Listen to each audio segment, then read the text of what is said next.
Hello students, welcome back to your channel Aranyak academy.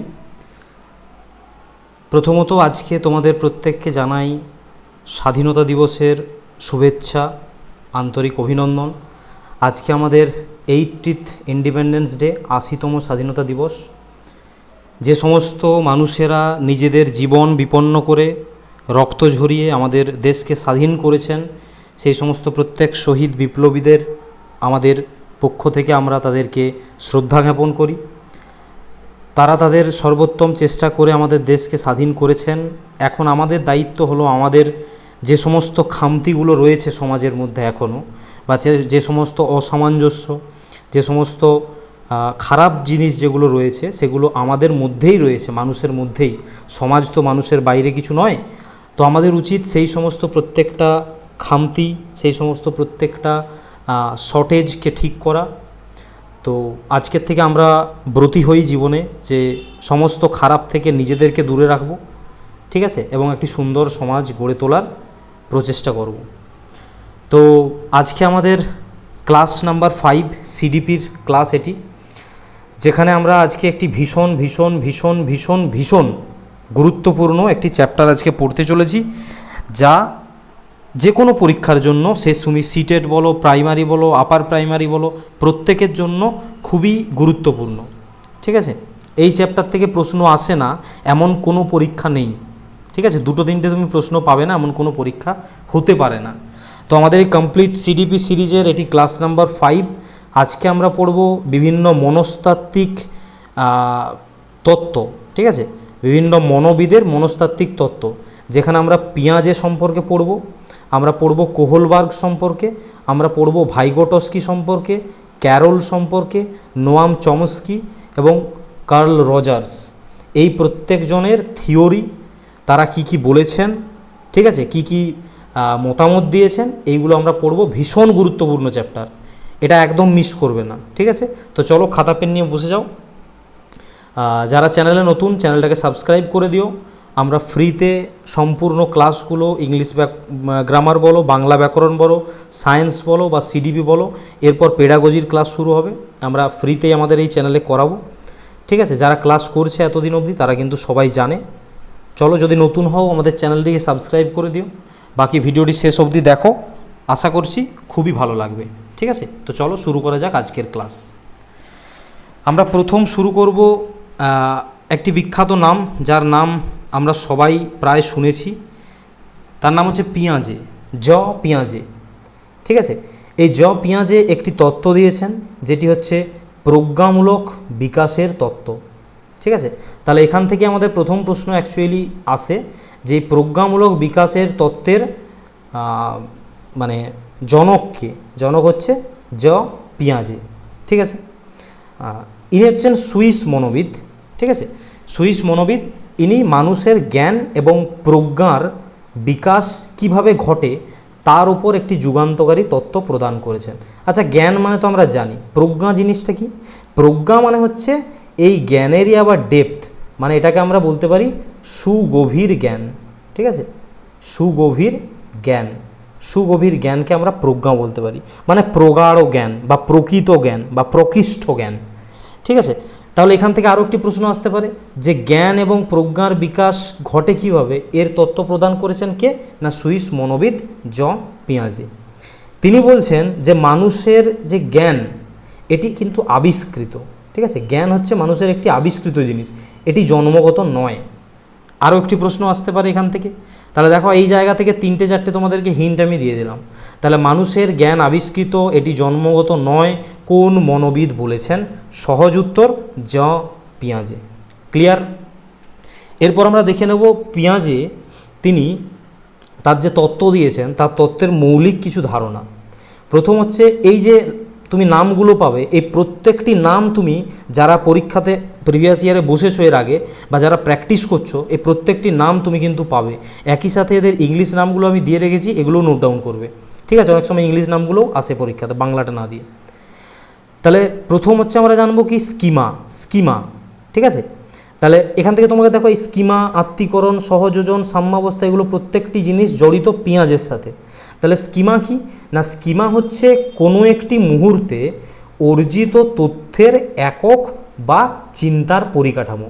মানে কোনো মুহূর্তে তুমি যে জ্ঞান অর্জন করছো বা যা কিছু চিন্তা করছো তার যে পরিকাঠামো ওই মুহূর্তের, সেটিকেই বলা হচ্ছে তোমার স্কিমা। তাহলে এখান থেকে বুঝতে পারছো যে স্কিমা হচ্ছে মানুষের অর্জিত জ্ঞানের ভাণ্ডার, তাই না? আর অর্জিত জ্ঞান ভাণ্ডার মানেই এটি বয়সের সাথে সাথে প্রসারিত হবে। আমরা বুঝতে পারবো এটা, যে বয়স বাড়ার সাথে সাথে জ্ঞান ভাণ্ডার যেটা সেটা বাড়বে, তাই না? দ্বিতীয় হচ্ছে আত্মীকরণ। আত্মীকরণকে বলা হচ্ছে অ্যাসিমিলেশন। ঠিক আছে, এটি কি না, আত্মীকরণ মানে হচ্ছে নতুন কোনো তথ্য, ঠিক আছে, নতুন কোনো তথ্য বা নতুন কোনো অভিজ্ঞতা, সেটাকে যখন তুমি তোমার পূর্বের জ্ঞানের সাথে, স্কিমা মানে আমরা পড়লাম যে জ্ঞান, তাহলে পূর্বের জ্ঞানের সাথে তুমি কি করবে, যুক্ত করবে, সেই প্রক্রিয়াটিকে বলা হচ্ছে আত্মীকরণ।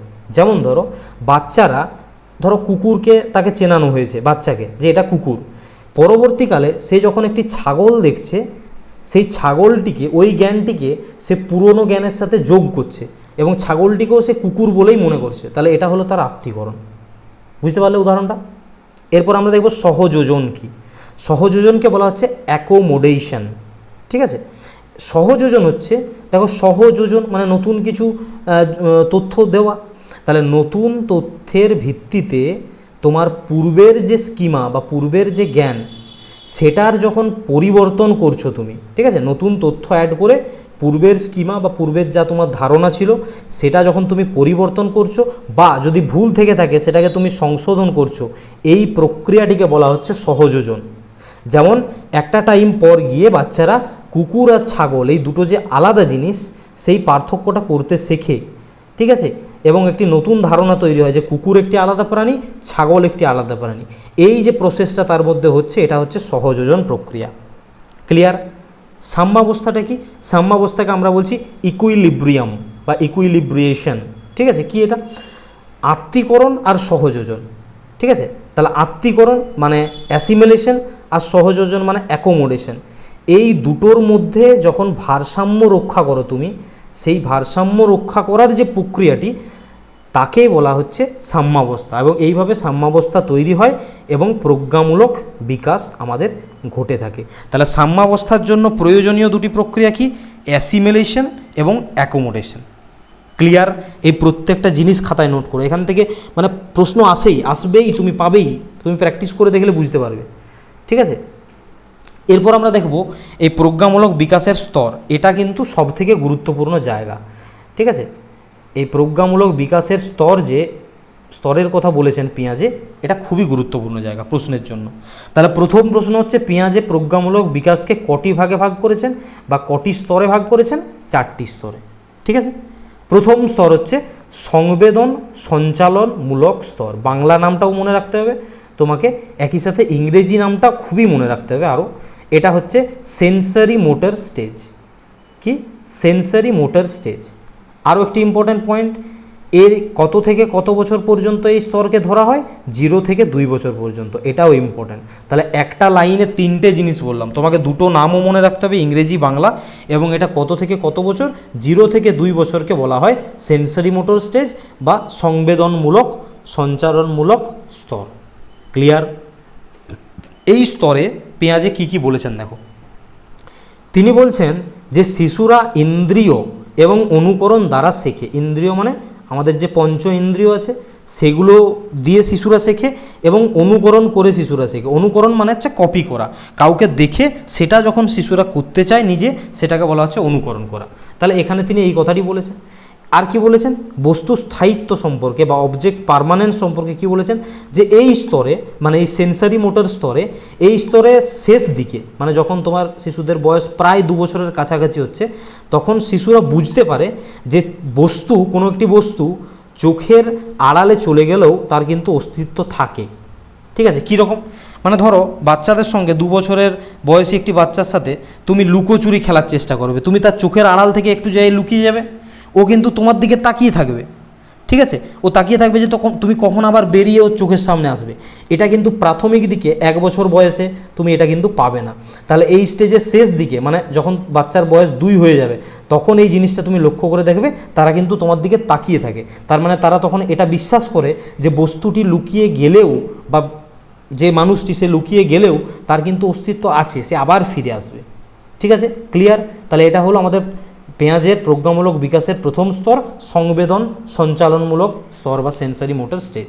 সেকেন্ড স্তর হচ্ছে আমাদের প্রাক সক্রিয়তার স্তর। বাংলা নাম মনে রাখতে হবে, ইংরেজিতে বলা হচ্ছে একে প্রি অপারেশনাল স্টেজ। ইংরেজি নামগুলো আরও বেশি বিখ্যাত। কত থেকে কত বছর? এটাকে বলা হয় 2 থেকে 7 বছর ধরা হয়। তাহলে প্রাক সক্রিয়তার স্তর কত থেকে কত বছর? 2 থেকে 7। এখানের বৈশিষ্ট্য কি কি না, এখানে বৈশিষ্ট্য বলা হচ্ছে অহংকেন্দ্রিকতা বা ইগোসেন্ট্রিজম। কি না, শিশু কেবলমাত্র নিজের দৃষ্টিকোণ থেকে সবসময় সব কিছু বিচার করে। এই 2 থেকে 7 বছর বয়সী শিশুদের মধ্যে তুমি একটা ইগো দেখতে পাবে। ঠিক আছে, ওরা কেবলমাত্র নিজের দৃষ্টিভঙ্গি থেকেই সব কিছুকে বিচার করবে। ওরা তুমি কোনো একটা মতবাদ দেবে, ও নেবে না। বাবা মা কোনো একটা দিক দিয়ে ভাবতে বলবে, ও শুনবে না। ও কেবলমাত্র নিজের দিক থেকেই ভাবার চেষ্টা করবে। তাহলে অহংকেন্দ্রিকতা দেখা যায় কোন স্টেজে? প্রাক সক্রিয়তা স্টেজে। সর্বপ্রাণবাদ বা ইংরেজিতে একে অ্যানিমিজম বলা হয়। এটা কি? তারা বিশ্বাস করে যে জড়বস্তুর প্রাণ আছে। ঠিক আছে, জড়বস্তুর যে প্রাণ আছে এটা তারা বিশ্বাস করে। কেন? তুমি লক্ষ্য করবে, যখন একটা বাচ্চা পড়ে যায় কোনো জায়গায়, হোঁচট খেয়ে ধরো পড়ে গেল, একটা চৌকাটে ধরো হোঁচট খেয়ে পড়ে গেল, ও কী করে ওই চৌকাটটাকে পায়ে করে মারতে থাকে। কেন? কারণ ও বিশ্বাস করে যে ওই যে জিনিসটা ওটারও প্রাণ আছে, ওকে মারলে ওরও ব্যথা লাগবে, তাই না? করে না? এটা তুমি লক্ষ্য করে দেখবে তো। ঠিক আছে, তাহলে সর্বপ্রাণবাদ প্রাক সক্রিয়তা স্তরের বৈশিষ্ট্য। যুক্তিহীন চিন্তন, যুক্তিহীন চিন্তন, তারা যুক্তি দিয়ে কোনো কিছু ভাবনা চিন্তা করে না। অলিক তুমি জিনিস একটা মানে অবাস্তব গল্প শোনাবে, ঠিক আছে, যেখানে হাতি আকাশে উড়ছে, তারা কিন্তু সেটা চিন্তা করতে থাকবে, কোনো যুক্তি নেই। এবং বিপরীতমুখী চিন্তন তারা করতে পারে না, মানে উল্টো দিক থেকে তুমি কোনো একটা জিনিস যদি ভাবতে বলো তাকে, সে ভাবতে পারবে না। ঠিক আছে, তুমি একটা কাজ তাকে বললে, দেখালে, দিয়ে বললে তুমি উল্টো দিক থেকে সেটা ভেবে দেখো, সে কিন্তু ওটা ভাবতে পারবে না। ঠিক আছে, তার মধ্যে এই ব্যাপারটা তখনও ডেভেলপড হয় না। ক্লিয়ার? পরবর্তী স্টেজে আমরা যাচ্ছি। 3 নম্বর স্টেজ হচ্ছে মূর্ত সক্রিয়তার স্টেজ। কোনটি? এটিকে বাংলাতে বলা হয় মূর্ত সক্রিয়তার স্টেজ বা স্তর, ইংরেজিতে বলা হচ্ছে কি কংক্রিট অপারেশনাল স্টেজ। ইংরেজি নাম মনে রাখতেই হবে। 7 থেকে 11 বছর বয়সকে এই স্টেজের মধ্যে গণ্য করা হয়। এখানের বৈশিষ্ট্য কি? এখানে মূর্ত বা বাস্তব বস্তুর ওপর ভিত্তি করে যুক্তিপূর্ণ চিন্তা শুরু হয়। এখানের নাম মূর্ত কেন? তার কারণ হচ্ছে এখানে বাচ্চারা যুক্তিপূর্ণ চিন্তা শুরু করে, মানে এই বাচ্চারা যুক্তি দিয়ে ভাবে, কিন্তু সেই জিনিসটা মূর্ত হতে হবে, মানে তাকে চোখের সামনে থাকতে হবে। এমন কোনো জিনিস যেটা সে চোখে দেখতে পাচ্ছে না, সেটা নিয়ে সে ভাবতে পারবে না কিন্তু। ঠিক আছে, তাকে তুমি যদি ফিজিক্সের একটা কোনো তত্ত্ব নিয়ে ভাবতে বলো, কোয়ান্টাম থিওরি নিয়ে ভাবতে বলো, সে চোখে দেখতেই পাচ্ছে না ওটা কী।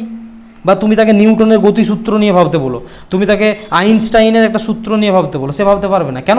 কারণ তার কাছে ওটা মূর্ত নয়। মূর্ত মানে হচ্ছে যার প্রতিরূপ রয়েছে, যাকে দেখতে পাওয়া যায় চোখের সামনে। তাহলে যাকে দেখতে পাবে সে, সেটা দিয়ে যুক্তিপূর্ণ চিন্তা শুরু করবে মূর্ত সক্রিয়তার স্তরে।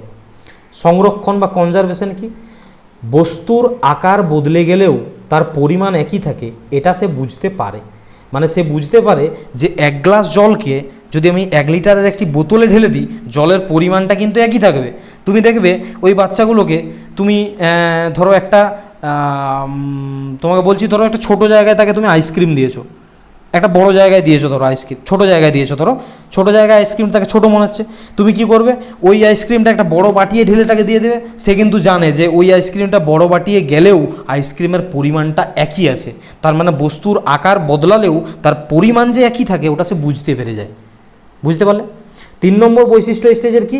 এখানে শ্রেণীকরণ করতে পারে, সে কোনো শ্রেণী বিভাগ করতে পারে, আর বিপরীতমুখী চিন্তা সে এই জায়গাতে করতে শেখে, মানে উল্টো দিক থেকে রিভার্স থিঙ্কিং সে কিন্তু করতে পারে। রিভার্সিবিলিটি তার মধ্যে তৈরি হয়ে যায়।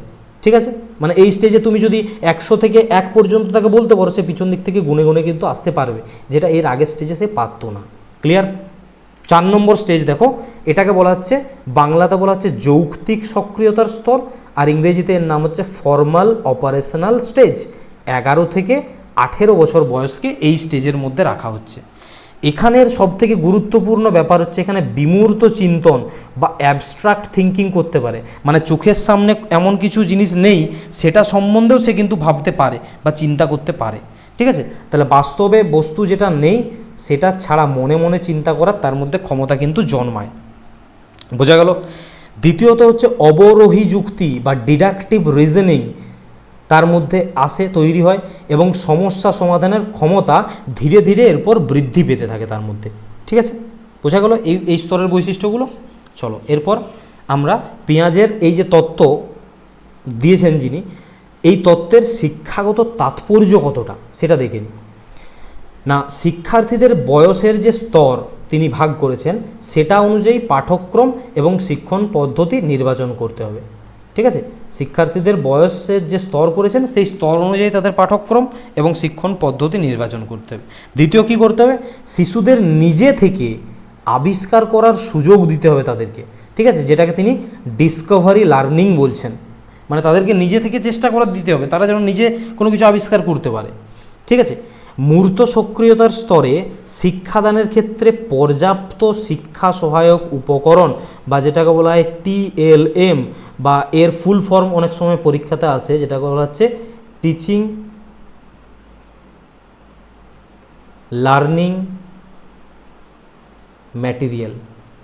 ঠিক আছে, টিচিং লার্নিং ম্যাটেরিয়াল, এটা ফুল ফর্মটা অনেক সময় আসে পরীক্ষায়। টিচিং লার্নিং ম্যাটেরিয়াল ব্যবহার করতে হবে। টিচিং লার্নিং ম্যাটেরিয়াল কি না, ধরো তুমি বাচ্চাকে ভূগোলের ম্যাপ পড়াচ্ছ। ঠিক আছে, তুমি কি করবে, তুমি মনে মনে তাকে না ম্যাপ পড়িয়ে তুমি একটা ম্যাপ তার কাছে তোমাকে এনে দেখাতে হবে যে এটা হচ্ছে ম্যাপ, দিয়ে তাকে দেখাতে হবে, ব্যাপারটা দিয়ে পড়াতে হবে। ঠিক আছে, তুমি তাকে ধরো পড়াচ্ছ কি না, তুমি তাকে ধরো পড়াচ্ছ একটি ধরো সামহাউ কি পড়াচ্ছ, ধরো বাচ্চাকে তুমি পড়াচ্ছ একটি গাছের তোমার পাতার বৈশিষ্ট্য, তাহলে তোমাকে তার সামনে একটি পাতাকে উপস্থাপন করতে হবে। ঠিক আছে, এগুলোকে TML বলা হয়, TLM বা টিচিং লার্নিং ম্যাটেরিয়াল বলা হয়। বোঝা গেল? এরপর আমাদের দ্বিতীয় মনোবিদ, ঠিক আছে, তিনি হচ্ছেন কোহলবার্গ, যার পুরো নাম হচ্ছে লরেন্স কোহলবার্গ। ইনি একটি তত্ত্ব দিয়েছেন, সেটি হচ্ছে নৈতিক বিকাশের তত্ত্ব। তাহলে নৈতিক বিকাশের তত্ত্বের জনককে লরেন্স কোহলবার্গ। ঠিক আছে, এই নৈতিক বিকাশের তত্ত্বকে ইংরেজিতে বলা হচ্ছে মোরাল ডেভেলপমেন্ট। ক্লিয়ার?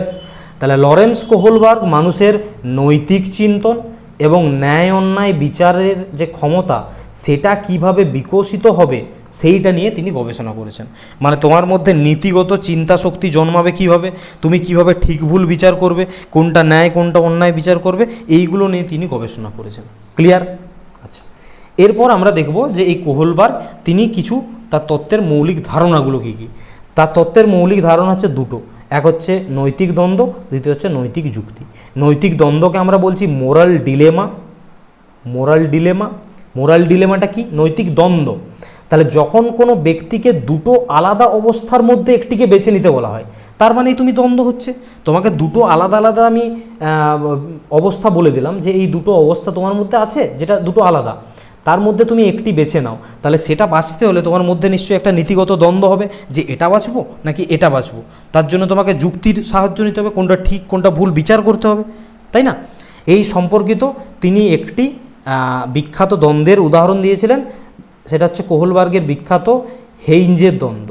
ঠিক আছে, তাহলে হেইঞ্জের দ্বন্দ্ব কার জন্য বিখ্যাত? কোহলবার্গের জন্য। কে বলেছেন? কোহলবার্গ বলেছেন। ঠিক আছে, নৈতিক যুক্তি কি? এটাকে বলা হচ্ছে মোরাল রিজনিং। ঠিক আছে, নৈতিক দ্বন্দ্বের সমাধান করার জন্য, এই যে তোমার নীতিগত দ্বন্দ্ব যখন হচ্ছে মনের মধ্যে, তখন তো তোমার যুক্তি প্রয়োজন কোনো একটাকে বেছে নেওয়ার জন্য। তাহলে এগুলো সমাধান করার জন্য মানুষ যে যুক্তির সাহায্য নেয় সেই যুক্তিটিকেই বলা হচ্ছে মোরাল রিজনিং বা নৈতিক যুক্তি। এবং বয়সের সাথে সাথে এই যুক্তির ধরন বদলে যাবে। তুমি 10 বছর বয়সে বা 12 বছর বয়সে যে যুক্তি দিয়ে তুমি দুটো জিনিসের মধ্যে একটি জিনিসকে বেছে নেবে, তুমি 25 বছর বয়সে গিয়ে আর ওই যুক্তি প্রয়োগ করে ওই দুটো জিনিসের মধ্যে একটাকে বাঁচবে না, তখন অন্য যুক্তি তুমি প্রয়োগ করবে, তাই না? তাই তো?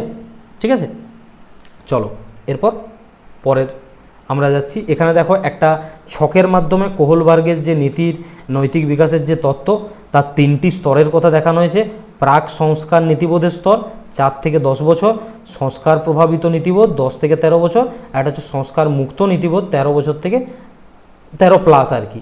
ঠিক আছে, এখানে সামঞ্জস্যহীন নীতিবোধের কথা বলা হয়েছে, ব্যক্তিকেন্দ্রিক নীতিবোধের কথা বলা হয়েছে, প্রত্যাশামূলক নীতিবোধ, একটা আমরা সবাই পড়ব। ঠিক আছে, সমাজ নিয়ন্ত্রিত নীতিবোধ, সামাজিক চুক্তি নিয়ন্ত্রিত নীতিবোধ আর সার্বজনীন নীতিবোধ। এরপর আমরা এক একটা জিনিস পড়ব। তাহলে এই যে কোহলবার্গ টোটাল দেখো এতগুলোর কথা বলেছে, তাহলে কোহলবার্গের এই নৈতিক বিকাশের মডেল আর পর্যায় আমাদেরকে পড়তে হবে।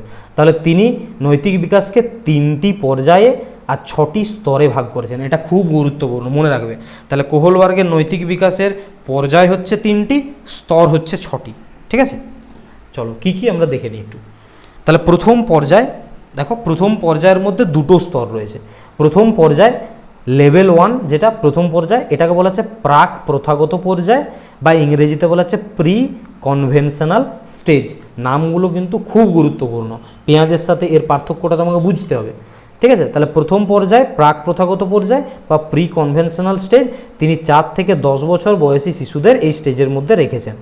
এবং এখানে সমাজ বা সমাজের বাইরের যে নিয়ম, সেই নিয়মে নৈতিকতা নির্ধারিত হয় তিনি বলছেন। ঠিক আছে, মানে যেহেতু 4 বছরের বেশি বড় বাচ্চা, তার মানে সমাজের আর সমাজের বাইরের যে নিয়ম, সেখান থেকে নৈতিকতা তোমার নিয়ন্ত্রিত হবে।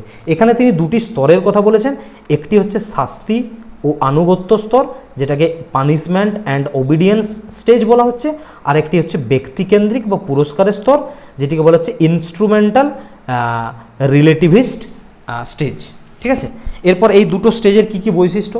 শাস্তি এবং আনুগত্য এই স্টেজের বৈশিষ্ট্য কি না, শাস্তির ভয়ে বা বাধ্যভাবে থেকে নিয়ম যখন মেনে চলে কেউ।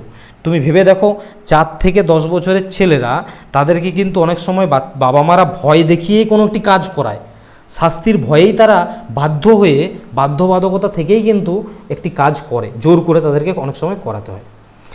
এই স্তরেই আবার দ্বিতীয় স্টেজ বলছে ব্যক্তিকেন্দ্রিক বা পুরস্কার কেন্দ্রিক স্টেজ। কি না, তুমি আমাকে এটা দাও, তাহলে আমি এই কাজটি করব, বা আমি তোমাকে ওটা দেব। মানে পুরস্কার বা নিজের স্বার্থের ভিত্তিতে কাজ করে, টিট ফর ট্যাট। মানে ধরো তোমাকে বললো যে মা বললো তুমি দোকান থেকে তুই আমাকে 100 মুসুর কলাই এনে দে। তো বাচ্চাটা কি বলছে, তুমি আমাকে 2 টাকা দাও, তাহলে আমি চকলেট খাবো, তাহলে কিন্তু তোমাকে আমি এনে দেবো, না হলে আমি এনে দেবো না, তাই না? 1 মিনিট। তাহলে দেখো এখানে হচ্ছে কি, এখানে স্বার্থের ভিত্তিতে সে কাজটা করছে। তুমি আমাকে একটা জিনিস দাও, তাহলে আমি তোমাকে এটা দেবো, বা আমি তোমার এই কাজটা করে দেবো। এখান থেকে প্রশ্ন আসবে তোমাকে যে শাস্তি ও আনুগত্য কোন স্তরে দেখা যায়, তুমি বলবে প্রাক প্রথাগত পর্যায় বা প্রি কনভেনশনাল স্টেজে। ব্যক্তিকেন্দ্রিক বা পুরস্কার কেন্দ্রিকতা কোন স্তরের বৈশিষ্ট্য, প্রাক প্রথাগত স্তরের। ঠিক আছে, টিট ফর ট্যাট বা নিজের স্বার্থ ভিত্তিতে কাজ কোন স্তরে বাচ্চারা করে, এই স্তরে। ভয়ের বা বাধ্যবাধকতা থেকে কোন স্তরে করে, এই স্তরে। ক্লিয়ার? আর কোনো ডাউট থাকার কথা নয়। পরের স্তরে যাচ্ছি আমরা। লেভেল 2 দ্বিতীয় স্তর হচ্ছে প্রথাগত পর্যায়, বা এটাকে বলা হচ্ছে কনভেনশনাল স্টেজ। 10 থেকে 13 বছরের বাচ্চাদেরকে এই স্টেজে রাখা হচ্ছে। এখানে সমাজের নিয়ম এবং প্রত্যাশা অনুযায়ী তাদের নৈতিকতা ধীরে ধীরে গড়ে ওঠে। ঠিক আছে, এখানে 2টি স্তর কি কি, একটি হচ্ছে ভালো ছেলে বা ভালো মেয়ে স্তর। ঠিক আছে, গুড বয় আর গুড গার্ল। এই স্তরের বৈশিষ্ট্য কি না, অন্যের অনুমোদন বা অন্যের প্রশংসা পাওয়ার জন্য নিয়ম মেনে চলে। কীরকম না, আমি যদি এই কাজটা করি বা আমি যদি এই নিয়মটা মেনে চলি, তাহলে কেউ আমাকে ভালো ছেলে বলবে লোকে, বা লোক আমাকে ভালো মেয়ে বলবে, এই জন্য আমি কাজটি করছি। ঠিক আছে, বা এই জন্য আমি কথাটি শুনছি। তাহলে এটা হচ্ছে এই স্টেজেরই বৈশিষ্ট্য। বোঝা গেল? প্রশ্ন করতে পারে তোমাকে এখানে। সমাজ এবং আইন বা ল অ্যান্ড অর্ডার, মানে সমাজের আইন কানুন শৃঙ্খলা এগুলো বজায় রাখাকে সবচেয়ে বড় নৈতিক কর্তব্য বলে মনে করতে শুরু করে কোন স্টেজে, প্রথাগত পর্যায়ে। ঠিক আছে, 10 থেকে 13 বছর, যে আইন কানুন মেনটেন করতে হবে, নিয়ম শৃঙ্খলাকে মানতে হবে, এটা হচ্ছে এই স্তরেরই বৈশিষ্ট্য। বোঝা গেল? চলো 3 নম্বর লেভেল আমাদের উত্তর প্রথাগত পর্যায়, একে ইংরেজিতে বলা হচ্ছে পোস্ট কনভেনশনাল স্টেজ। 13 বছর থেকে পরবর্তী সময়, যেটা 13+। ঠিক আছে, এখানে নিজের বিবেক আর নিজস্ব নীতি এগুলো দিয়ে তাদের নৈতিকতা গড়ে ওঠে। মানে 13+ মানে তার বিবেক বোধ এগুলো তার মধ্যে অলরেডি শুরু হয়ে গেছে জন্মানো। তাহলে এখানে 2টো বৈশিষ্ট্য কি, প্রথম হচ্ছে সামাজিক চুক্তি বা সোশ্যাল কন্ট্রাক্ট। এটা কি না, আইন সমাজের মঙ্গলের জন্য, তাই প্রয়োজনে আইনকে পরিবর্তনও করা যাবে। এখানে দেখো সে যুক্তি দেওয়া শুরু করছে, তাই না? এই বোধটা তার মধ্যে তৈরি হয়, কারণ সে এখানে নিজস্ব নীতি বিবেক এগুলো তৈরি হচ্ছে। তাহলে আইন যেহেতু সবার মঙ্গল, তাহলে যে আইনটা মানুষের ক্ষতি করছে সেই আইন আমরা পরিবর্তন করতে পারবো, এই চিন্তা তার মধ্যে জন্মাচ্ছে। সর্বজনীন নীতি বা ইউনিভার্সাল এথিক্যাল প্রিন্সিপাল, নিজের বিবেকের দ্বারা পরিচালিত হয় এখান থেকে বাচ্চারা। মানবতা, ন্যায় বিচারের জন্য নিজের জীবনও সে দিয়ে দিতে পারে, এই চিন্তাধারা আসে তার 13+ বয়স থেকে। ঠিক আছে, যে সমাজের জন্য, দেশের জন্য, মানবতা রক্ষা করার জন্য, মানে সে সমাজের একজন হিসেবে নিজেকে মনে করে এবং নিজের জীবন সে বাজি রাখতেও কিন্তু দুবার ভাববে না এই জায়গাতে এসে। ঠিক আছে, তাহলে এইগুলো হচ্ছিলো আমাদের সমস্ত 6টা যে স্টেজ।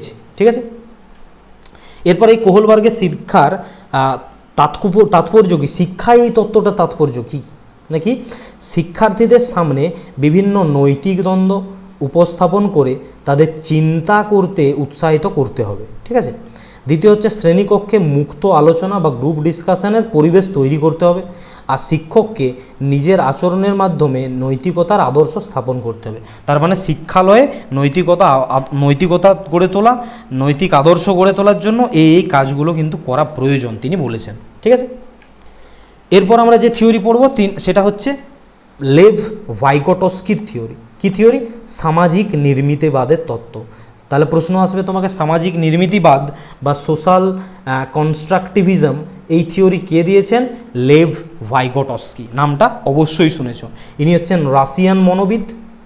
ঠিক আছে, তিনি বলছেন যে জ্ঞান কিন্তু মানুষের মাথায় একা তৈরি হয় না, সমাজ, সংস্কৃতি, ভাষা প্রত্যেকের মিথস্ক্রিয়ার মাধ্যমেই মানুষের মধ্যে জ্ঞান তৈরি হয়। তাহলে মানুষের মাথায় একটা প্রসেসে জ্ঞান তৈরি হচ্ছে, আর কারো ভূমিকা নেই এমনটা কিন্তু নয়। সমাজের ভূমিকা আছে, সেখানে সংস্কৃতির ভূমিকা আছে, ভাষার ভূমিকা আছে, জ্ঞান তৈরি হয়, এটা তিনি বলছেন। ঠিক আছে, ভাইগোটস্কির শিখনের সমাজ নির্মিতিবাদের তত্ত্বের কিছু মূলনীতি, মানে এই নামগুলো তুমি পেলেই বুঝবে এগুলো ভাইগোটস্কির সাথে রিলেটেবল। কি কি? ZPD, খুব ইম্পর্ট্যান্ট ফুল ফর্ম আছে এর, জোন অফ প্রক্সিমাল ডেভেলপমেন্ট। এই তোমার ফুল ফর্মটা পরীক্ষাতে জিজ্ঞাসা করে, ZPD এর ফুল নাম। ঠিক আছে, বা এটাকে বাংলাতে বলা হচ্ছে নৈকট্য বিকাশের সীমা। কি এটা? নৈকট্য মানে নিকট। তাহলে একজন শিক্ষার্থী নিজে কতটা শিখতে পারে বা কোনো একটি কাজ নিজে কতটা করতে পারে এবং অপরের সাহায্য নিয়ে সে কতটা কাজ করতে পারে, তাহলে নিজে কতটা করতে পারছে আর অপরের সাহায্যে কতটা করতে পারছে, এই দুয়ের মাঝের যে স্তর সেটাকেই বলা হচ্ছে ZPD বা জোন অফ প্রক্সিমাল ডেভেলপমেন্ট। এবং এখানেই প্রকৃত শিখন সম্পন্ন হয় বলে ভাইগোটস্কি মনে করে থাকেন। বোঝা গেল ZPD কি? আচ্ছা, দ্বিতীয় তিনি বলছেন স্ক্র্যাফোল্ডিং বা ভারাবন্ধনের কথা। স্ক্র্যাফোল্ডিং কি এটা? না, শিক্ষার্থীকে কোনো সমস্যা সমাধানে শিক্ষকেরা বা বাড়ির বড়রা, গুরুজনরা তারা যখন সাহায্য করে থাকে, তারা যখন সাময়িকভাবে তাকে সাহায্য করে বা কোনো ইঙ্গিত প্রদান করে, মানে ক্লু বা হিন্ট দেয়, এবং সে একটা লক্ষ্যে পৌঁছচ্ছে, তাকে যে সাহায্য করছে, এটাকেই বলা হচ্ছে ভারাবন্ধন বা স্ক্র্যাফোল্ডিং। তাহলে স্ক্র্যাফোল্ডিং মানে হচ্ছে বড়দের দ্বারা, শিক্ষকদের দ্বারা তাকে সঠিক পথে এগিয়ে যাওয়ার যে সাহায্য করা, সেটাই হচ্ছে স্ক্র্যাফোল্ডিং। তৃতীয় MKO, ফুল ফর্ম আছে মোর নলেজেবল আদার্স।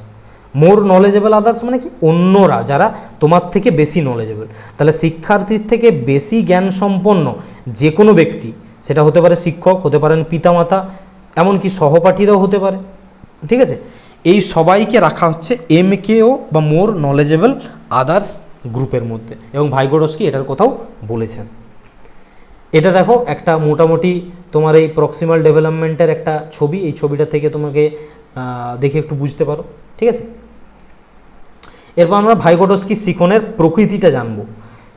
না, তিনি বলছেন শিখন হচ্ছে একটি সক্রিয় এবং সামাজিক প্রক্রিয়া। ঠিক আছে, তিনি বলছেন যে প্রথম সামাজিক স্তরে, মানে যেটা ইন্টার সাইকোলজিক্যাল স্টেজ, আর পরে ব্যক্তিগত স্তরে, মানে ইন্ট্রাল আর ইন্ট্রা সাইকোলজিক্যাল স্টেজে জ্ঞান বিকশিত হয়। ঠিক আছে, আর ভাষা হচ্ছে জ্ঞান বিকাশের একটি হাতিয়ার, প্রধান হাতিয়ার। ভাষা জ্ঞান বিকাশের প্রধান হাতিয়ার। কে বলেছেন?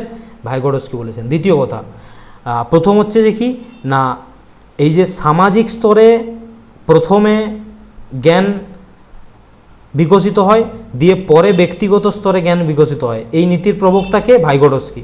মানে প্রথমে হচ্ছে ইন্টার, ঠিক আছে, দিয়ে হচ্ছে ইন্ট্রা। এই দুটো জিনিস লক্ষ্য রাখবে, ইন্টার আর ইন্ট্রা, এটার কথা বলেছেন ভাইগোটস্কি। প্রথমে ইন্টার, তারপরে ইন্ট্রা, প্রথমে সামাজিক দিয়ে ব্যক্তিগত।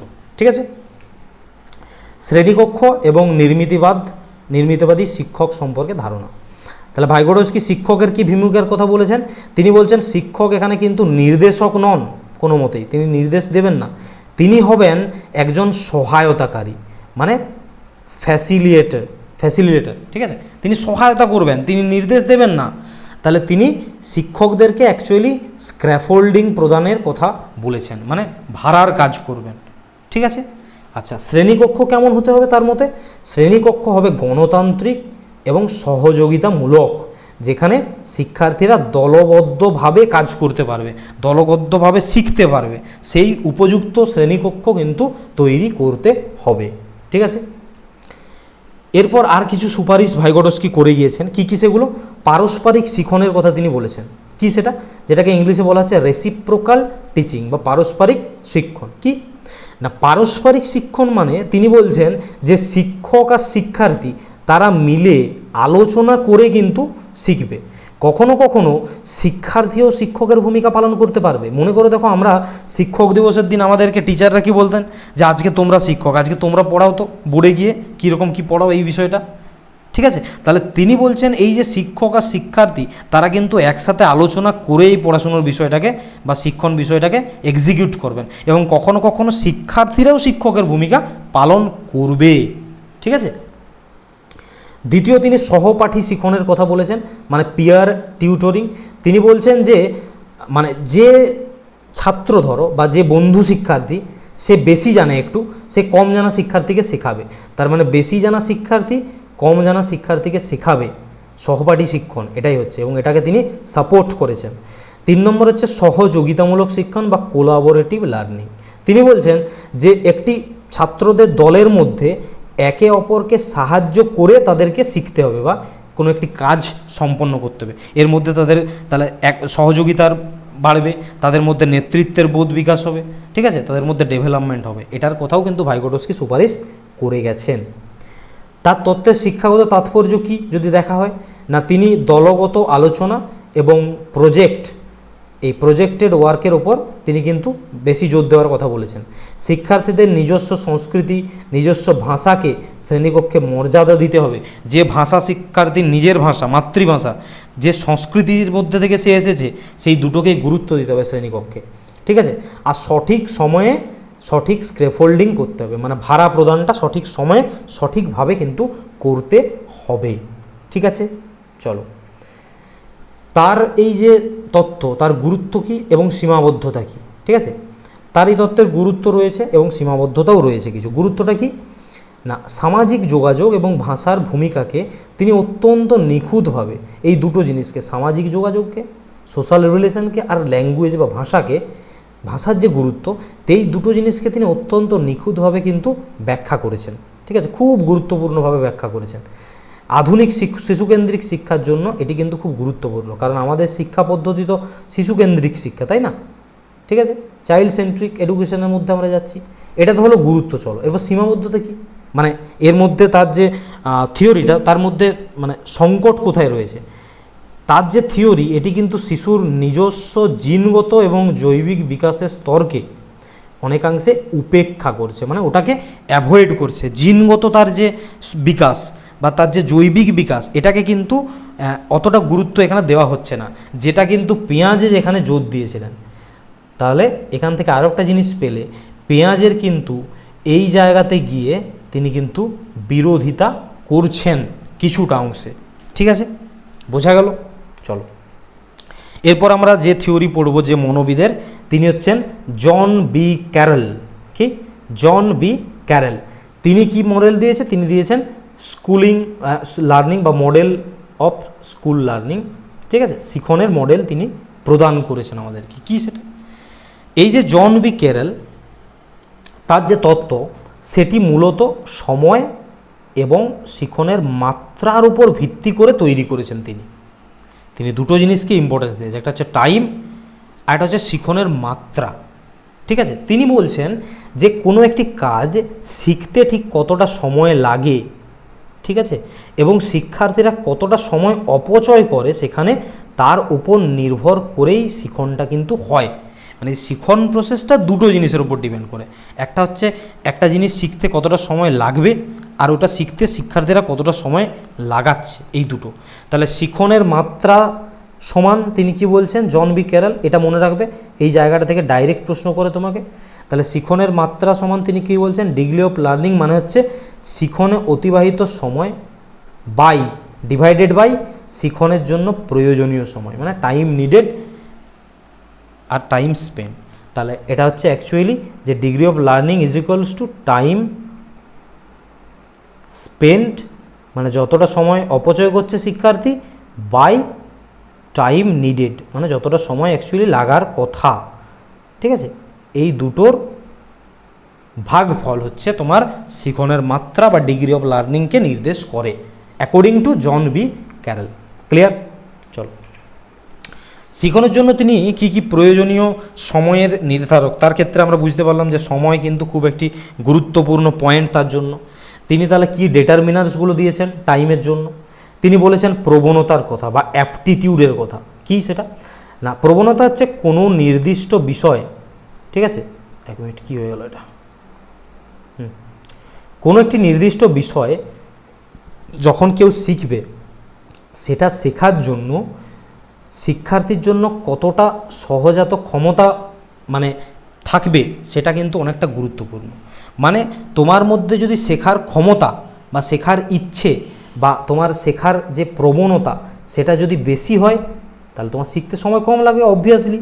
তোমার মধ্যে যদি প্রবণতা থাকে বেশি, তাহলে তোমার শিখতে কম সময় লাগবে, এটা তো সাধারণ জিনিস, তাই না?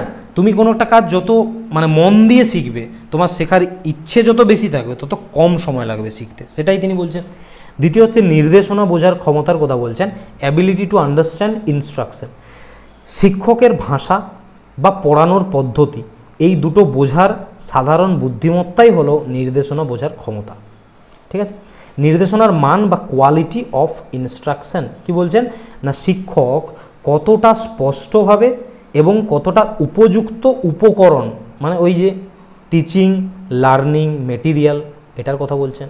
তাহলে কতটা উপযুক্ত উপকরণ দিয়ে বাচ্চাদের বোঝাচ্ছেন, সেটা খুব গুরুত্বপূর্ণ।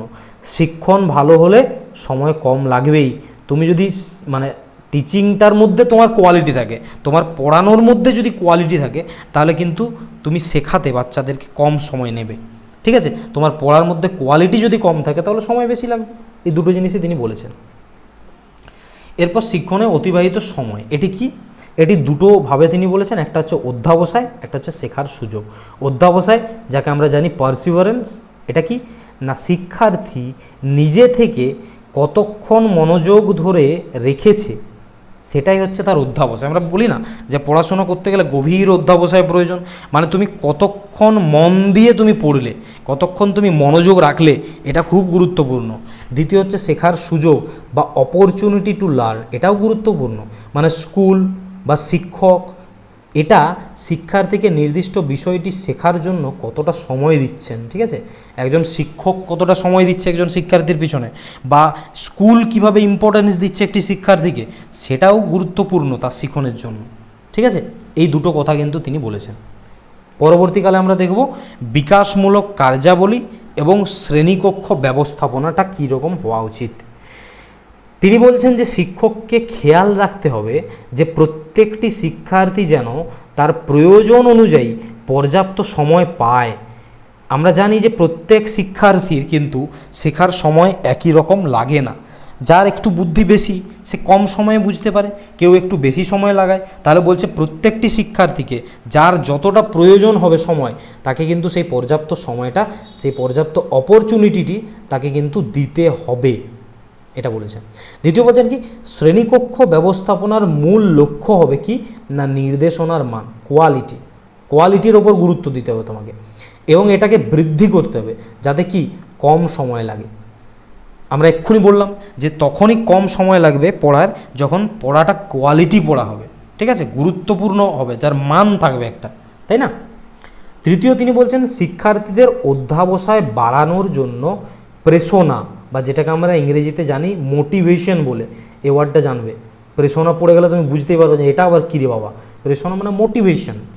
তাহলে অধ্যাবসায় বাড়ানোর জন্য বা তুমি কতক্ষণ গুরুত্বপূর্ণভাবে তোমার মনোযোগ ধরে রাখছো, এটা বাড়ানোর জন্য মোটিভেশন দিতে হবে শিক্ষককে, মোটিভেশন জাগিয়ে তুলতে হবে শিক্ষার্থীদের মধ্যে, ঠিক আছে।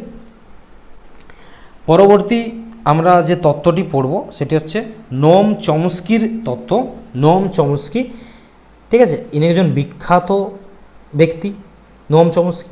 তিনি ভাষার বিকাশের একটি তত্ত্বের কথা আমাদেরকে বলেছেন। তাহলে নোম চমস্কির ভাষার বিকাশের তত্ত্ব, ইনি ছিলেন একজন আমেরিকান ভাষাবিজ্ঞানী, ঠিক আছে। তিনি মনে করেন এই যে মানুষের ভাষা শেখার যে ক্ষমতা এটা জন্মগত, ঠিক আছে, মানে পরিবেশ কোনো ভূমিকা নেই ভাষা শেখার ক্ষেত্রে, বরং তিনি বলছেন যে মস্তিষ্কর গঠনেই কিন্তু ভাষা আমরা শিখতে পারি। এবং শিক্ষারও প্রধান কারণ হচ্ছে কি না, শিক্ষারও প্রধান কারণ হচ্ছে মানুষের ভাষা। তাহলে খুব গুরুত্বপূর্ণ পয়েন্ট যে ভাষা মানুষ শেখে এবং এটা তাদের জন্মগত, এটা কখনোই অর্জিত বা পরিবেশের কোনো ভূমিকা নেই, এই কথা বলেছেন নোম চমস্কি। বোঝা গেল? চলো এরপর আমরা নোম চমস্কির সম্বন্ধে তিনি যে তত্ত্বটি দিয়েছেন ভাষা তত্ত্ব বা ব্যাকরণ তত্ত্ব, এই ব্যাকরণ তত্ত্ব বা ভাষা তত্ত্বটি আমরা জানব। এখানে একটি গুরুত্বপূর্ণ জিনিস তুমি পাচ্ছ, LAD, খুব ইম্পর্ট্যান্ট, এটা পরীক্ষাতে বহুবার এসেছে। এই LADর সাথে সম্পর্কিত ব্যক্তিকে নোম চমস্কি। LADর পুরো নাম কি? ল্যাঙ্গুয়েজ অ্যাকুইজিশন ডিভাইস, খুব গুরুত্বপূর্ণ, language acquisition device, LAD, lad. Chomsky বলছেন যে প্রত্যেকটি শিশু, প্রত্যেকটি মানব শিশু তাদের মস্তিষ্কে একটি কাল্পনিক যন্ত্র রয়েছে বা একটি কাল্পনিক প্রক্রিয়া রয়েছে, তিনি তারই নাম দিয়েছেন ল্যাড। ক্লিয়ার হলো? তারা বলছেন প্রত্যেকটি মানুষের মধ্যে, মানব শিশুর মধ্যে ল্যাড রয়েছে, মানে একটি কাল্পনিক একটি যন্ত্র রয়েছে, ঠিক আছে, বা একটি প্রক্রিয়া রয়েছে, এবং এটি জন্মগতভাবে, এই ল্যাড কি করে না জন্মগতভাবে ভাষা বুঝতে, ভাষা শিখতে বাচ্চাদেরকে সাহায্য করে। তিনি এই থিওরি আমাদেরকে বলছেন, ঠিক আছে। বোঝা গেল ল্যাড জিনিসটা কি এবং কি সম্পর্কিত। দ্বিতীয় হচ্ছে সার্বজনীন ব্যাকরণ বা ইউনিভার্সাল গ্রামারের কথা তিনি বলছেন যে পৃথিবীতে সব ভাষার একটি সাধারণ একটি নিয়ম বা একটি ব্যাকরণের কাঠামো রয়েছে যেটা সব ভাষাতে একই, ঠিক আছে, এবং এটাই শিশুর মস্তিষ্কে আগে থেকেই থাকে। এই যে সাধারণ যে ব্যাকরণের নিয়মটা পৃথিবীতে সমস্ত ভাষার, তিনি বলছেন এটা শিশুর মাথাতে থাকে অলরেডি, এটা তাকে শেখাতে হয় না, এটা সে শেখে না, ঠিক আছে। আচ্ছা, এরপর তিনি বলছেন জেনারেটিভ গ্রামারের কথা। সেখানে কি বলছেন না শিশু সীমিত শব্দভাণ্ডার দিয়েও, মানে খুব কম শব্দও যদি সে জানে বা তার কাছে থাকে, সেগুলো দিয়েও সে নিজে নিজে অসংখ্য নতুন এবং অর্থপূর্ণ বাক্য তৈরি করতে পারে। সে বলছে তার কাছে শব্দ আছে ধরো 50টার বেশি শব্দ সে জানে না, সে বলছে যে ওই 50টা শব্দ দিয়েও সে কিন্তু অনেক অনেক ভাষা, অনেক অনেক অর্থপূর্ণ বাক্য কিন্তু নিজে থেকে তৈরি করতে পারে, তার মধ্যে এই ক্যাপাসিটি আছে, এবং এটার জন্য কারণ হচ্ছে এই ল্যাড। বোঝা গেল? তাহলে ল্যাডকে তিনি প্রচণ্ড গুরুত্বপূর্ণ একটি জিনিস হিসেবে রিপ্রেজেন্ট করেছেন। এরপর আমরা দেখব যে নোম চমস্কি তিনি এই যে থিওরি দিয়েছেন ভাষা রিলেটেড, এই তত্ত্বটার গুরুত্ব কী বা এই তত্ত্বটার সুবিধা কী এবং এই তত্ত্বটির অসুবিধাগুলো কী কী।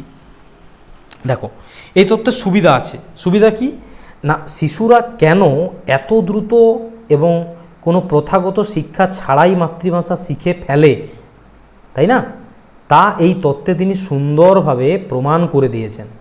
আমরা ভেবে দেখো, তুমি একটা বাচ্চা তার মায়ের ভাষা, যেটা মাতৃভাষা, যে ভাষায় সে জন্মগ্রহণ করেছে, সেটা শেখার জন্য তার কোনো প্রথাগত শিক্ষা লাগে না, স্কুলে যেতে হয় না, কোনো টিচার লাগে না, এবং খুব দ্রুত সে এটা শেখে।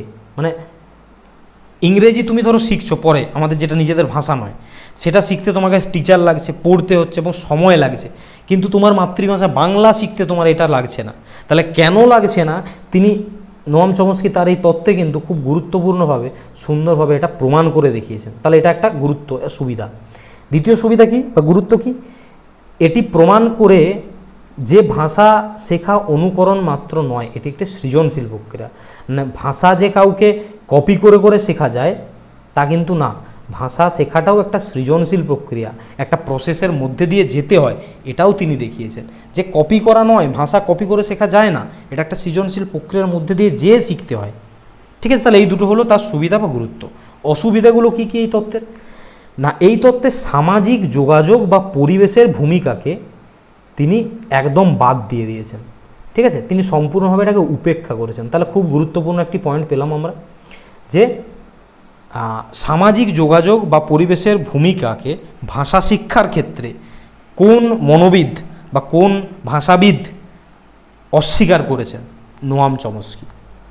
ঠিক আছে, কিন্তু ভাইগোটস্কি এটাকে স্বীকৃতি দিয়েছিলেন। আমরা একটু আগে পড়ে এলাম না, তিনি ভাষাকে কিন্তু গুরুত্ব দিয়েছিলেন শিক্ষার ক্ষেত্রে, সামাজিক যোগাযোগের ক্ষেত্রে।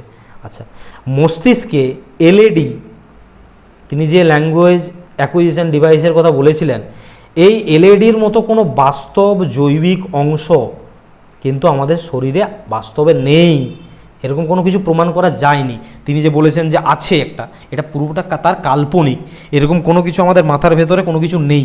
ঠিক আছে, এটা প্রমাণিত নয়, তাহলে এটা একটা অসুবিধা তার তত্ত্বের। ঠিক আছে, তাহলে আমরা পড়লাম চমস্কি। এরপর আমরা পড়ব কার্ল রজার্স। কার্ল রজার্সের থিওরি, তিনি কি থিওরি দিয়েছেন? ব্যক্তিত্বের বিকাশের তত্ত্ব, ব্যক্তিত্বের বিকাশের তত্ত্ব বা পার্সোনালিটি থিওরি। ঠিক আছে, তাহলে ব্যক্তিত্ব বিকাশের তত্ত্বের জনক কার্ল রজার্স। তিনি একজন মানবতাবাদী বা হিউম্যানিস্টিক মনোবিজ্ঞানী। তার তত্ত্ব মূলত মানুষের আত্মবিকাশ এবং ইতিবাচক দৃষ্টিভঙ্গির ওপর নির্ভরশীল। তাহলে সেলফের ওপর অনেকটা ডিপেন্ড করে, যেহেতু পার্সোনালিটির ব্যাপার, তাই না? চলো এরপর আমরা দেখি তার তত্ত্বের মূল কথাগুলো কী কী, তিনি কি বলেছেন। তিনি প্রথমত আত্মধারণার কথা বলেছেন। আমরা বললাম যে সেলফ কনসেপ্ট তার কাছে কিন্তু খুব ইম্পর্ট্যান্ট, কারণ যেহেতু তুমি পার্সোনালিটি ডেভেলপমেন্টের ওপর পড়ছো, সেখানে সেলফের ইম্পর্ট্যান্ট তো খুব বেশি। তিনি বলছেন যে মানুষের নিজের সম্পর্কে নিজের ধারণা, এটার তিনি গুরুত্ব দিচ্ছেন। রজার্স একে দুটো ভাগে ভাগ করেছেন, যে মানুষ নিজের সম্পর্কে যে তার এই যে নিজের ধারণা থাকে, এটা দু রকমের হতে পারে। কি কি? একটি হচ্ছে প্রকৃত আমি, একটি হচ্ছে আদর্শ আমি। প্রকৃত আমি আর আদর্শ আমি, রিয়েল সেল আর আইডিয়াল সেল। কি কি? প্রকৃত আমিটা হচ্ছে বাস্তবে আমি কেমন, বা আমার অবস্থাটা বর্তমানে কি, বাস্তবে আমার অবস্থাটা কি, আমি বাস্তবে কেমন, সেটা বলছে যেখানে, সেটাকে তিনি বলছেন রিয়েল আমি বা প্রকৃত আমি। ঠিক আছে, অপরদিকে তিনি যখন বলছেন যে আমি কেমন হতে চাই ভবিষ্যতে, বা আমার লক্ষ্যটা কি, এটা হচ্ছে আদর্শ আমি। ঠিক আছে, আমি আদর্শ আমি মানে কি, আমি আসলে যা হতে চাই। ঠিক আছে, এখানে একটা জিনিস মনে রাখবে, এই যে রিয়েল সেলফ বা প্রকৃত আমি আর এই আইডিয়াল সেলফ বা আদর্শ আমি, এদের মধ্যে যত বেশি মিল থাকবে, ব্যক্তির মানসিক স্বাস্থ্য, ব্যক্তিত্বের বিকাশ তত ভালোভাবে হবে। ক্লিয়ার? চল, দ্বিতীয়, তিনি শর্তহীন ইতিবাচক দৃষ্টিভঙ্গির কথা বলেছেন, মানে আনকন্ডিশনাল পজিটিভ রিগার্ড। কি? রজার্স বলছেন যে শিশুর সুস্থ বিকাশের জন্য পিতামাতা এবং শিক্ষককে তাকে শর্তহীনভাবে ভালোবাসতে এবং গ্রহণ করতে হবে। কখনো বলা চলবে না যে তুমি পরীক্ষায় ভালো ফল করলে তবে তোমাকে ভালোবাসবো। ঠিক আছে, এরকম শর্ত তুমি যদি দাও, তাহলে সেটা কিন্তু ব্যক্তিত্বের বিকাশে বাধা দেবে, তার মনে একটা আঘাত লাগবে, নিজে হীনমন্যতায় ভুগবে, তাই না? তাহলে শর্ত দেওয়া চলবে না, ইতিবাচক দৃষ্টিভঙ্গি রাখতে হবে। এরপর তিনি পূর্ণাঙ্গরূপে কার্যকর ব্যক্তির কথা বলছেন, মানে ফুললি ফাংশনিং পারসন। কি সেটা? মানে তিনি বলছেন যে ব্যক্তি নিজের সমস্ত সম্ভাবনাকে কাজে লাগাতে পারবে এবং বাস্তবতার সাথে নিজেকে মানিয়ে নিতে পারবে, সে সব থেকে ভালোভাবে শিখতে পারবে। তাহলে রজার্স বলছেন যে শিক্ষার মূল উদ্দেশ্য হলো শিক্ষার্থীদের ফুললি ফাংশনিং পারসন হিসেবে গড়ে তোলা, মানে তাকে সম্ভাবনাকে সব দিক থেকে কাজে লাগাতে হবে, বাস্তবতার সাথে তাকে মানিয়ে তুলতে হবে। ঠিক আছে, ক্লিয়ার? বোঝাতে পারলাম? চলো, এরপর আমাদের যে তত্ত্বগুলো আজকের পড়া কথা ছিল, যে থিওরিগুলো, সেগুলো আমরা কভার করলাম। আমরা জাস্ট এখান থেকে ওয়ান লাইনারগুলো যেগুলো পড়লাম এতক্ষণ, সেগুলো একটু রিভাইজ করে নেবো। ঠিক আছে, রিপিটেড করে নেবো। দেখো, এখান থেকে অর্ধেক জিনিস তোমার মুখস্থ হয়ে যাবে, মানে কোনগুলো তোমার পরীক্ষাতে আসতে পারে, কীভাবে কোয়েশ্চেন আসতে পারে। দেখো, পিয়াজেকে জেনেটিভ এপিস্টেমোলজির জনক বলা হয়। এগুলো মাস্ট নোট করবে, কিন্তু আমি পিডিএফটা দিয়ে দেবো এটা। তাহলে পিয়াজেকে জেনেটিক এপিস্টেমোলজির জনক বলা হয়। অবজেক্টিভ পার্মানেন্স বা বস্তুর স্থায়িত্ব, এর বোধ দেখা যায় পিঁয়াজের সংবেদন সঞ্চারণমূলক স্তরে, যেটা 0 থেকে 2 বছর বয়স পর্যন্ত দেখা যায়। অহংকেন্দ্রিকতা বা ইগোসেন্ট্রিজম এবং সর্বপ্রাণবাদ বা অ্যানিমিজম আমরা পড়ে এসেছি পেঁয়াজের কোন স্তরে দেখা যাচ্ছিল? প্রাক কার্যকরী স্তরের। সংরক্ষণ বা কনজারভেশন এবং বিপরীত চিন্তন বা রিভার্সিবিলিটি, এটা কোন স্তরে অর্জিত হয়েছিল? মূর্ত কার্যকরী স্তরে, যেটা হচ্ছে 7 থেকে 11 বছর। ঠিক আছে, জেডপিডি, স্ক্র্যাফোল্ডিং, এমকেও, এগুলোর প্রবক্তা হচ্ছেন কে? ভাইগোটস্কি। ঠিক আছে, পড়েছিলাম আমরা, মনে করো। শিখনে সামাজিক এবং সাংস্কৃতিক প্রেক্ষাপটের ওপর জোর দিয়েছেন কে? ভাইগোটস্কি। তিনি সামাজিকের উপর জোর দিয়েছেন, আবার সাংস্কৃতিক প্রেক্ষাপটের ওপরও জোর দিয়েছেন। শিশুর স্বকথা বা নিজের সাথে কথা বলাকে ভাইগোটস্কি বলেছেন কি? Private speech. ঠিক আছে, লরেন্স কোহলবার্গ নৈতিক বিকাশের পরিমাপের জন্য হেন্স ডিলেমা, আমরা পড়ে এলাম, একটি হেন্স ডিলেমা তিনি কিন্তু ব্যবহার করেছিলেন। কে করেছিলেন? কোহলবার্গ। ভালো ছেলে ভালো মেয়ে, ঠিক আছে, গুড বয় নাইস গার্ল, এই যে তত্ত্বটা, এই রূপটি কোহলবার্গের কোথায় দেখা যায়? কোন স্তরে? নৈতিকতার প্রথাগত বা কনভেনশনাল পর্যায়ের মধ্যে এটা রয়েছে। ঠিক আছে, সার্বজনীন নৈতিক নীতি, এটা কোহলবার্গের 6ষ্ঠ স্তরের বৈশিষ্ট্য, একদম লাস্টে। এলএডি ফুল ফর্ম কি? Language acquisition device. আর ইউনিভার্সাল গ্রামার, এই দুটো জনককে? Chomsky, Noam Chomsky. Model of school learning এবং সময়ভিত্তিক শিক্ষণের সূত্র কে দিয়েছেন? ক্যারেল আমাদেরকে। ক্যারেল এই থিওরিটা দিয়েছেন, জন বি ক্যারেল। কার্ল রজার্স, তিনি হচ্ছেন একজন মানবতাবাদী মনস্তাত্ত্বিক। আনকন্ডিশনাল পজিটিভ রিগার্ড বা শর্তহীন ইতিবাচক সম্মান, এই ধারণাটি দিয়েছেন কার্ল রজার্স। পেঁয়াজের মতে শিশুরা হলো লিটল সায়েন্টিস্ট। তিনি বলেছিলেন না যে শিশুদেরকে নিজেই কিন্তু শিখতে শুরু করতে হবে, নিজেই তাদেরকে কোনো কিছু আবিষ্কার করতে হবে, তিনি এই কথা বলেছেন। শিক্ষকের ভূমিকাকে ফ্যাসিলিটেটর, মানে নির্দেশনা দান তার নয়, তার কাজ হচ্ছে সহায়তাকারী, এই হিসাবে উপস্থাপনা করেছিলেন কে? ভাইগোটস্কি এবং কার্ল রজার্স দুজনেই কিন্তু। ঠিক আছে, যে শিক্ষক নির্দেশনা দান করবে না, তিনি সহায়তাকারী হিসেবে কাজ করবেন। ঠিক আছে, কৃত্রিম বা অস্থায়ী সাহায্য প্রদানে ব্যাকরণকে স্ক্র্যাফোল্ডিং বলা হয়। ঠিক আছে, আমি আমার এই কেন্দ্রীভূত চিন্তা পেঁয়াজের মতে হচ্ছে এটা এগোসেন্ট্রিসিজম। যখন বাচ্চাদের মধ্যে আমি আমার এই চিন্তাটার কথা আছে, সেটা তিনি বলছেন ইগোসেন্ট্রিজম। ঠিক আছে, তো ফ্রেন্ডস, আমাদের আজকের যে ক্লাস সেটা এতটা অবধিই থাকলো।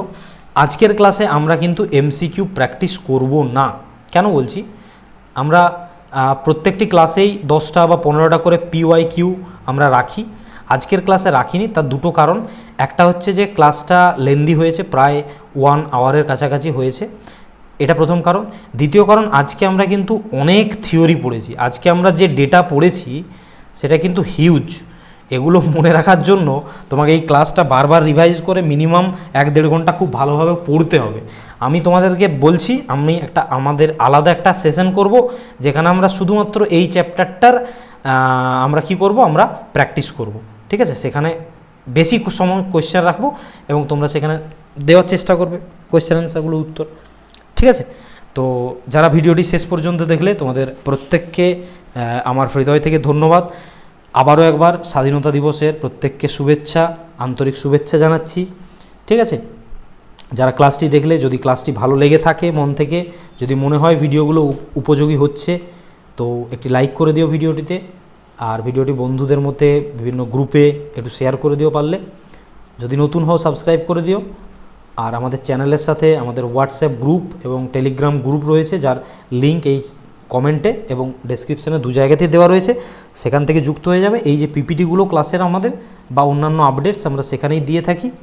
ঠিক আছে, বাকি কমেন্ট করে আমাকে জানাও যে ভিডিওটি কেমন লাগলো বা কী চাইছো তোমরা, সেটাও জানাতে পারো কমেন্টে।